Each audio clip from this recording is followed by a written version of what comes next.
City series cigars and Citrus 7s, black cement 3s, 4s, the hairs and bread 11s. No doubt that I'll be wearing some fire at any sighting. With these Doran Becker 5s, you can see me in any lighting. It's exciting, I'll be flexing to the coldest degree. What's up, everybody? It's Sneakerhead M-Checks. I just got these 2022 Ginger 14s scheduled to release Wednesday, August 17th. So as usual, we're going to take a close detailed look at the shoe from all angles. After that, I'll share my opinion on them, and then we'll discuss release and reselling predictions and all that stuff. So let's get right to it.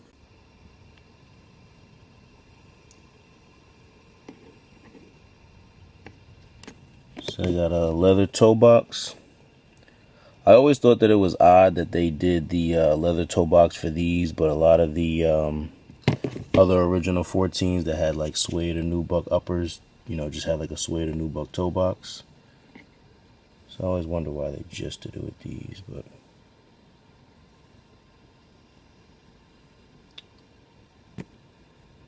here's the front. So as you can see, these little things right here are all white. If you're familiar with the original pair, this right here, as well as this little part of the midsole, is like an off-white color. But as you can see, the 2022s, it's all white. Now, I say they did a really good job on the quality on these. The upper is nice and buttery, as people like to say. And like I just said before, the leather on them is nice, so they did a good job quality-wise.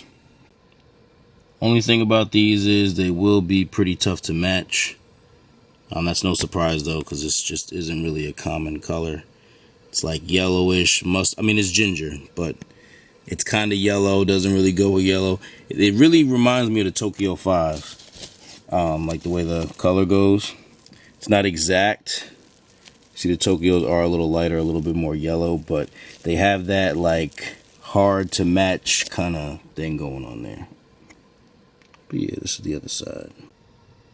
So because they made these high top, unlike the originals, they do have this giant 23 and the Jumpman over top of it on the back, as opposed to just the Jordan text that the lows have.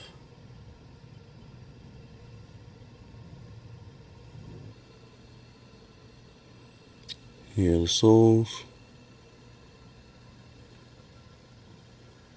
Got the white Jumpman over here.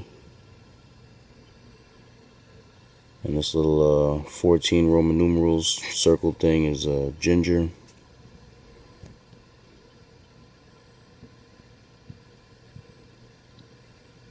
Here's the box that they come in.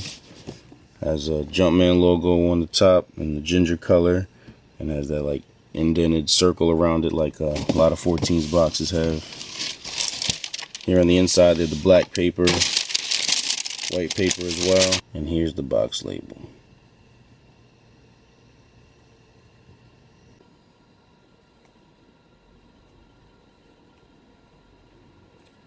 Here's a quick all-around view of the shoe.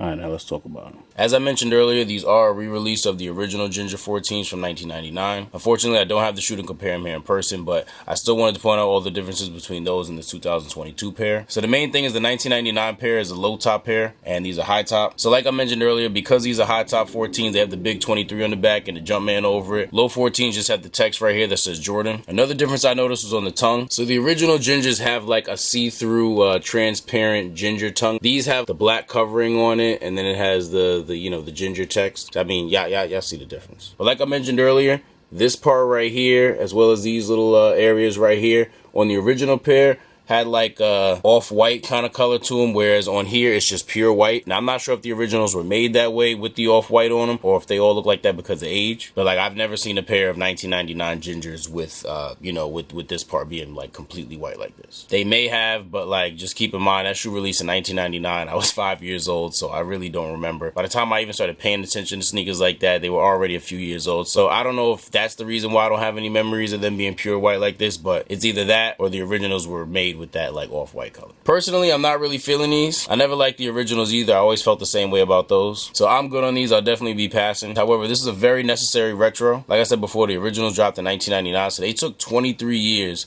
to re-release this shoe. Original Ginger 14s are mad hard to find. Like, you barely see pairs in existence. A lot of pairs aren't wearable. A lot of pairs are in horrible condition. I mean, the shoe is 23 years old. Like, a kid could have been born, gone through school, and finished college in all that time that they took to retro these. So I know a lot of sneakerheads who have been collecting for a while will really appreciate these, especially those of y'all who owned or still own the original pair. Like, I know some people really like Ginger 14s, and personally, I feel like it's because it's been a rare shoe for so long. Like, I feel like a lot of people appreciate them that much more because they don't see them a lot. Because personally, I think the shoe's like not ugly, but like this colorway really isn't it to me. But I know how that feels. Like when a shoe is just so like scarce, it kind of makes me like it more sometimes. I mean, I'm not about to like a colorway I don't like because it's rare, but sometimes a colorway I like seems a little bit more appealing because they are rare. Certain collectors really been looking for pairs of these, and I'm sure a lot of them are probably annoyed that they made them high top instead of low top, but I always thought high top 14s were cool. 14s are actually one Jordan that I never really cared if they was high top or low top. Every other Jordan I could think of, I prefer the high tops. Ones definitely prefer high tops. Low twos are cool too, but actually,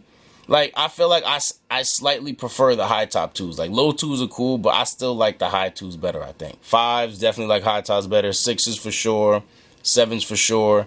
Eights for sure. Nines for sure. 11s for sure. 12s for sure. 13s for sure. And 14s, like, I can't really say that about. You know, 14, 2s is the only other shoe that I feel like I might be able to say that about, but 14 is really the only Jordan that I could think of where the low and the high is like equally as appealing to me. So for somebody like me who's not like a huge fan of the Ginger 14s, like that change on these doesn't really bother me. For somebody who really loves Ginger 14s, who is really waiting for them to retro, probably is annoyed at these being high top. But I don't know. If you're one of those people who have been dying for a Ginger 14 retro, let me know. Do you like the high top, or do you wish that they would have made them low like the originals? I feel like this would be a very easy cop, and I don't think they'll resell for too much over retail. A lot of sneakers haven't been doing that well resale wise lately. We've had a lot of recent retros pretty much reselling at retail and not being profitable at all for resellers. Green Bean 5s went way under retail. You know what I mean? And I know I always say 5s get slept on, which they do, but like not like that. That's crazy, you know? Heritage Jordan 1s, I know I said that, you know, 4s are still in the 1 spotlight, but 1s are still pretty popular. I know the Heritage colorway wasn't like the craziest colorway, but for them to just be sitting at retail the way they have been is just crazy, you know? So I say all that to say I'm not expecting too much out of these. If you're looking to cop a pair of these, they should be easy to get. If you're a reseller, I wouldn't even bother to cop these because they're most likely going to be bricks. I don't think I'd hold on to them either. I'm sure they'll go up eventually, but there's not really anything about these that make me feel like they're going to like skyrocket in price one day. I think these will gain value over time, but I don't really think they'll be worth the investment. You're probably better off putting your money into a different pair. But good luck to everybody that's trying to cop a pair of these to wear. Like I said earlier, I don't think y'all need this, but I'm going to wish y'all it anyway. It's like a habit at this point in my videos. Good luck to everybody that's trying to cop a pair of these to wear. I'm wishing you the best of luck and get them in your size for retail. If this video is helpful or informative in any way, I really appreciate if you give it a thumbs up. Also, if you're interested in more early reviews and other sneaker related content, do us both a favor and subscribe to my channel. Just make sure you tap that little bell icon next to the subscribe button and select all. That way when I put a new video out, you'll get notified and you won't miss out on anything. Thank you all for watching. Everybody please stay safe and healthy out there, and I'll see you next time.